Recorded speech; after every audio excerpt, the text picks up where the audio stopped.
The FBI has asked a court to order us to give them something that we don't have, to create an operating system that does not exist. The reason it doesn't exist is because it would be too dangerous. They are asking for a backdoor into the iPhone, specifically to build a software tool that can break the encryption system which protects personal information on every iPhone. As we have told them, and as we've told the American public, building that software tool would not affect just one iPhone. It would weaken the security for all of them.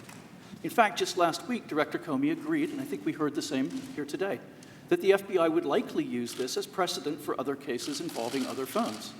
Thank you, Mr. Chairman, and welcome to the witnesses. The FBI is asking Apple to weaken the security of our products. Hackers and cyber criminals could use this to wreak havoc on our privacy and personal safety. It would set a dangerous precedent for government intrusion into the privacy and safety of its citizens. Hundreds of millions of law-abiding citizens trust Apple's products with the most intimate details of their daily lives.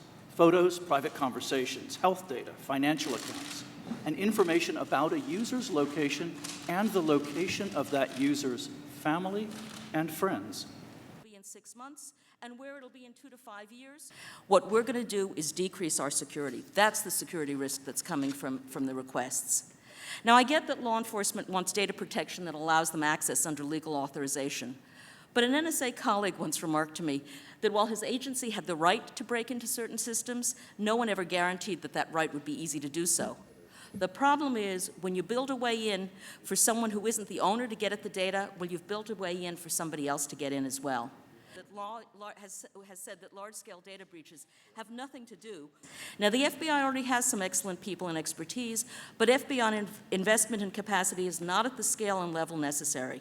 Rather than asking industry to weaken protections, law enforcement must instead develop the capability for conducting sophisticated investigations themselves. Process, which there has been in this case.